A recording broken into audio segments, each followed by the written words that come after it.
The Idries Shah Foundation podcast. Practical Psychology for Today. Featuring the works of Idries Shah, voiced by David Ault.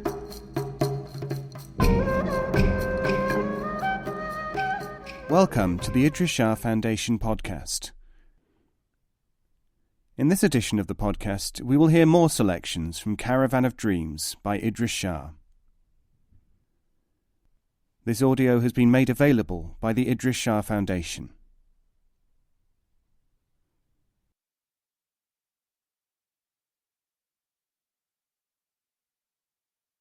Encounter with the Devil. A certain devout man, convinced that he was a sincere seeker after truth, embarked upon a long course of discipline and study. He had many experiences under various teachers both in his inner and outer life, over a considerable period of time. One day he was meditating, when he suddenly saw the devil sitting beside him. "Away, demon!" he cried. "For you have no power to harm me. I am treading the path of the elect." The apparition disappeared. A truly wise man passing by told him, sadly, "Alas, my friend, you have grafted effort upon such an unsure basis as your unaltered fear, greed, and self-esteem, that you have arrived at your ultimate possible experience." "How so?" asked the seeker. "That devil is, in reality, an angel. Devil is only how you saw him. Brave is the thief who carries a lamp in his hand." Proverb.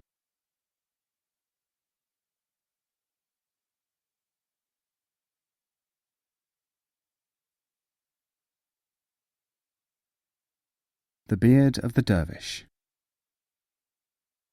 Syed Khidr Rumi died 1360, who is reputed to have made teaching journeys to England and China in the 14th century. Is credited with having used this story to illustrate 1. Just because a man may know what he should not do, he does not necessarily know what he should do. 2. People assume that one thing, liking your beard, is the opposite of another, plucking out your beard.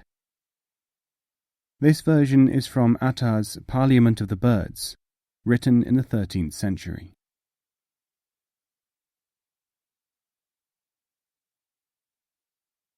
A certain dervish had a venerable beard, of which he was very proud. He passed a great deal of his time in devotional exercises, but some of his attention was upon the beard, the mark of his gravity. Moses was on his way to Sinai when the dervish stopped him. He said, "Please ask God for me why it is that although I am devout and unceasing in my religious duties, I never arrive at a spiritual fulfillment." Moses agreed to do so, and God replied to him, "It is true that this dervish is a seeker, but his thoughts are often of his beard." When Moses returned from his communion and related the message, the dervish was struck by conscience. Now he spent a large part of his time plucking out his wonderful beard, hair by hair, and reproaching himself for having considered it as something of importance. Now when Gabriel visited Moses, he said to him, talking of this dervish, "At one time he thought too much about the beauty of his beard. Now he is thinking about his beard just as much, even more in fact."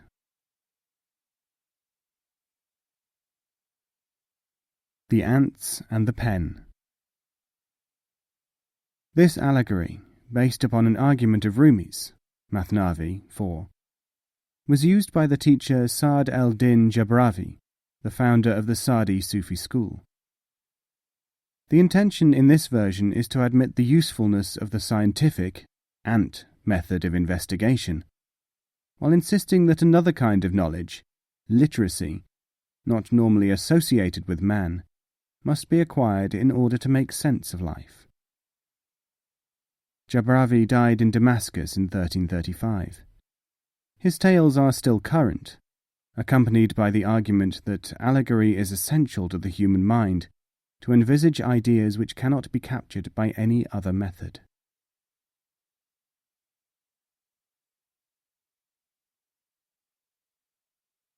An ant one day strayed across a piece of paper and saw a pen writing in fine black strokes. "How wonderful this is," said the ant. "This remarkable thing, with a life of its own, makes squiggles on this beautiful surface, to such an extent and with such energy that it is equal to the efforts of all the ants in the world. And the squiggles which it makes, these resemble ants, not one, but millions all run together."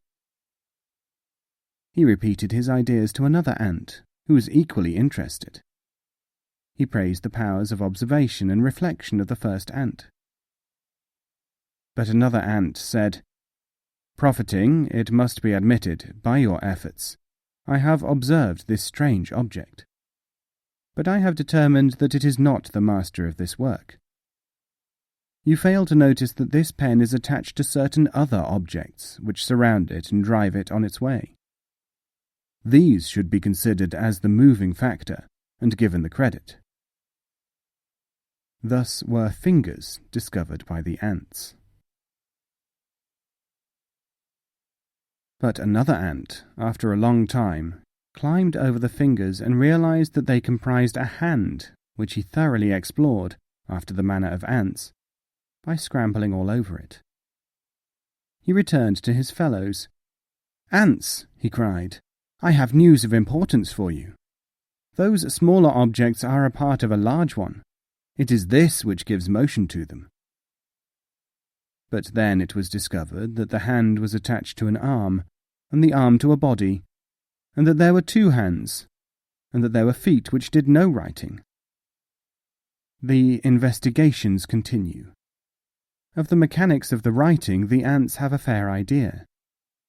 Of the meaning and intention of the writing, and how it is ultimately controlled, they will not find out by their customary method of investigation, because they are not literate. The reading of the ignorant, like a donkey eating a melon which it has stamped into the mire. Proverb. When the hawk said that he was simply resting on a ruin, the owls who lived there cried out, "He lies. He is trying to steal our home by guile." Proverb.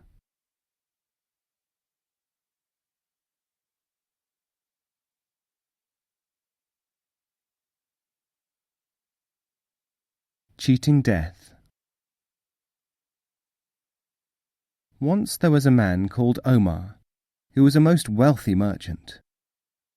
He had a fleet of fine ships, bringing merchandise from far lands. His line was noble, his honour unsullied.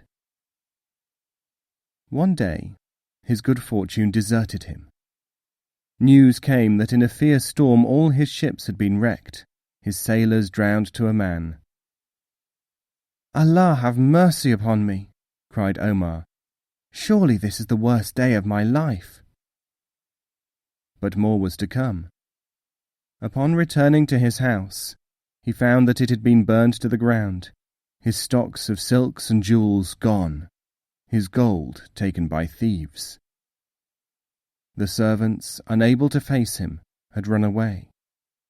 He was alone, no money, no home, no personal possessions. "Without my treasures I am finished," he thought. "I cannot bear to hold up my head among those who respected me for my wealth and position. How in my agony can I start again? It is impossible." And so he decided to take his courage in his hands and cast himself from a high rock into the sea. The angry waters closed over his head, and he fell as if into a bottomless pit. But the sea, after half drowning him, cast him up onto the sands. There he lay, blinking up at the sun, in torn and filthy clothes, unable to believe that he was still alive. I only want to die, he cried to the unheeding sky. I can no longer live. He picked himself up and staggered through the rocks upon the beach, thinking of many ways to take his life. In the streets of the town where he wandered, half crazed with despair, no one knew him for the once great merchant that he used to be. He was jostled, pushed out of the way, shouted at by little boys.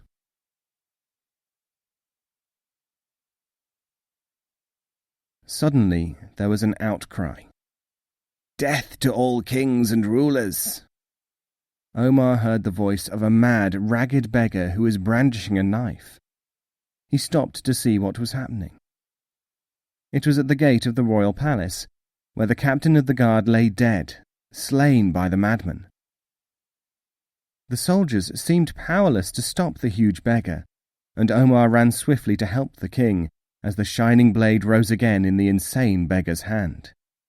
Without fear, Omar grappled with the man, and they rolled over and over on the marble floor. The guards rushed into the throne room and severed the man's head from his shoulders. "Stop," said the king, as Omar tried to run away, bent on finding some other way to bring about his own destruction. "Come here, my good fellow, for I must reward you for saving my life."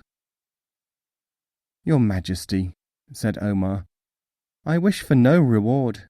I only wish to die." "Die?" said the king. "Why should you die? Tell me all, omitting no detail." "My ships have all been wrecked, my house burned, my gold stolen by thieves. I can no longer hold up my head among my associates. Therefore I must find the quickest way to leave this unhappy world. Even the sea refused to drown me." "Foolish man," said the king. "For saving my life you shall benefit. Is it not forbidden to commit the great sin of taking one's own life? Come, you shall regain all you have lost, and become once more high in the land." The king gave instructions to his Grand Vizier then that Omar was to receive a robe of honour. New ships were to be fitted out for him regardless of cost, and all his gold restored from the royal treasury. From that hour Omar became once more respected and honoured, and lost the desire to die. In time, he became so wealthy that he was able to ask for the king's daughter in marriage, and amassed a vast fortune in fabulous merchandise. One day he was walking in the rose garden, smelling one particularly beautiful bloom, when he heard a voice calling his name. He turned and saw a tall figure, with covered face and folded hands, standing under a tree. "Peace be upon you," said Omar. "Whom have I the pleasure of greeting?" "I am the angel of death," said the shrouded figure, "and I have come to take you to paradise. You must come with me now." "Oh, no, I cannot come with you," said Omar. "I am not ready to go now. I have a fine, rich life, everything I need, the king's daughter for my wife. Please, spare me, let me enjoy the good things of this wonderful world a little longer." "You must come with me," said the angel of death. "I have my duty just like anyone else. Come, for I must be off to take the call to other men as well." Then Omar thought of a crafty plan. "I am not prepared," he said. "Let me go to the mosque and say my prayers, and then I will come with you willingly." "After you have said your prayers you will come with me? You promise?" asked the angel. "Yes, I promise," said Omar, and bent his head to hide a smile.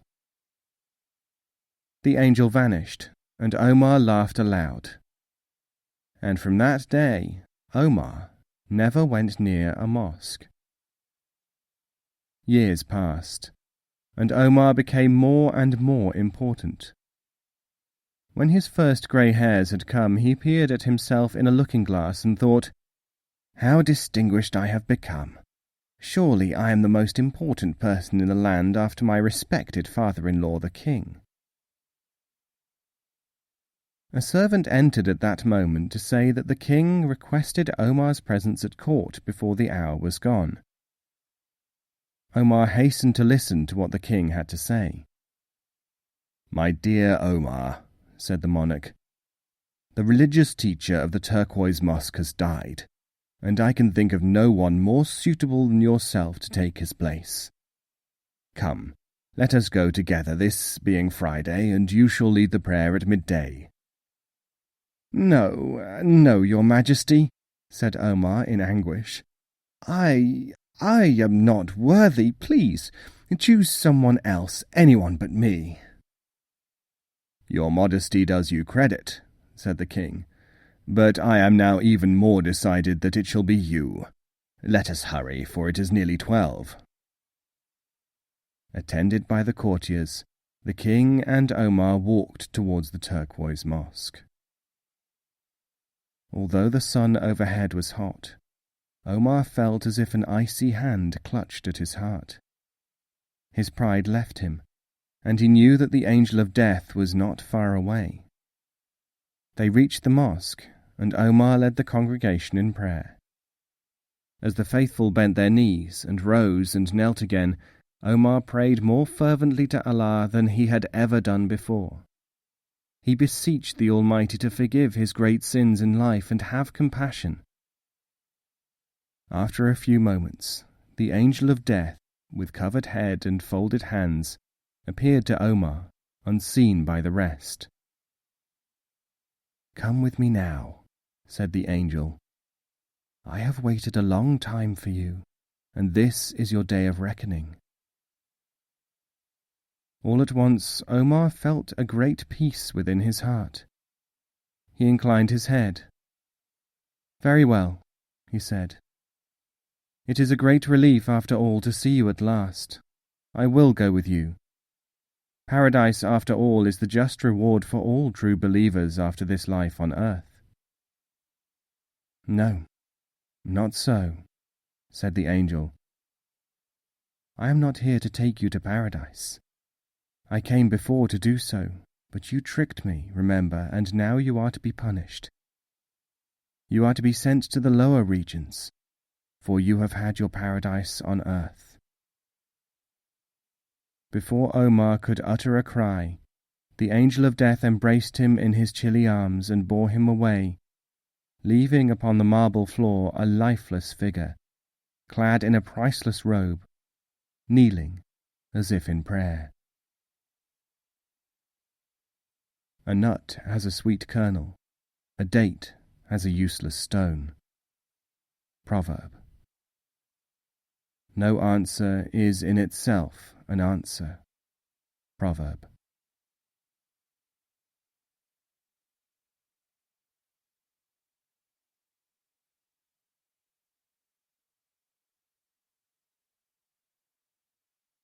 The Three Perceptives.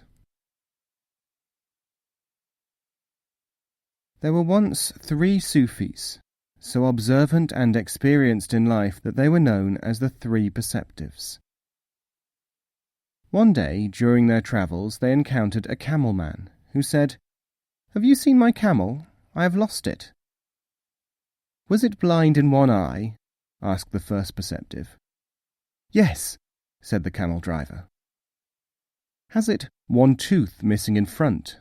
asked the second perceptive. Yes, said the camel driver. "Is it lame in one foot?" asked the third perceptive. Yes, said the camel driver. The 3 perceptives then told the man to go back along the way they had come, and that he might hope to find it. Thinking that they had seen it, the man hurried on his way. But the man did not find his camel, and he hastened to catch up with the perceptives, hoping that they would tell him what to do. He found them that evening at a resting place. "Has your camel honey on one side and a load of corn on the other?" asked the first perceptive. "Yes," said the man. "Is there a pregnant woman mounted upon it?" asked the second perceptive. "Yes, yes," said the man. "We do not know where it is," said the third perceptive. The camel driver was now convinced that the perceptives had stolen his camel, passenger and all, and he took them to the judge, accusing them of the theft. The judge thought that he had made out a case, and detained the 3 men in custody on suspicion of theft. A little later, the man found his camel wandering in some fields, and, returning to the court, arranged for the perceptives to be released. The judge, who had not given them a chance to explain themselves before, asked how it was that they knew so much about the camel, since they had apparently not even seen it. "We saw the footprints of a camel on the road," said the first perceptive. "One of the tracks was faint. It must have been lame," said the second perceptive. "It had stripped the bushes at only one side of the road, so it must have been blind in one eye," said the third perceptive.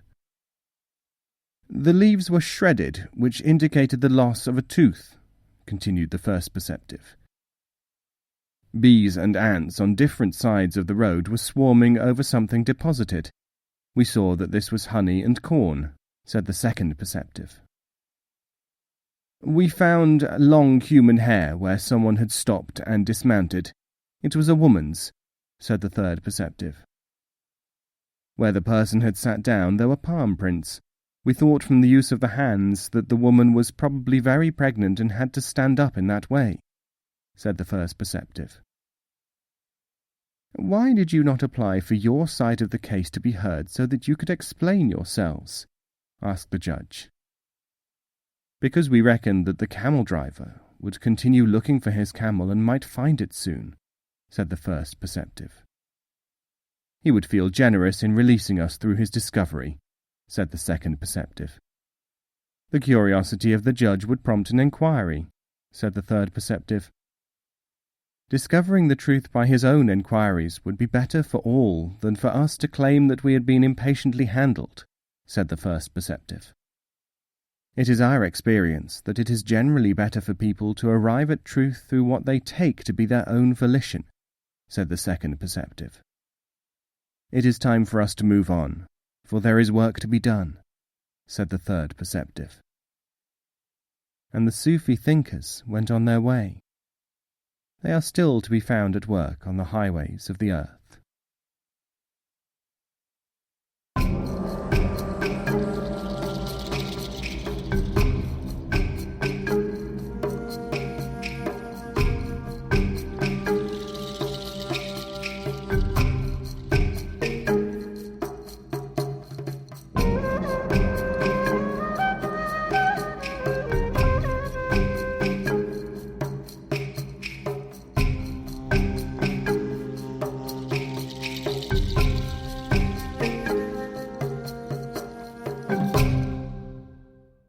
This podcast is copyright 2016, the Idries Shah Foundation.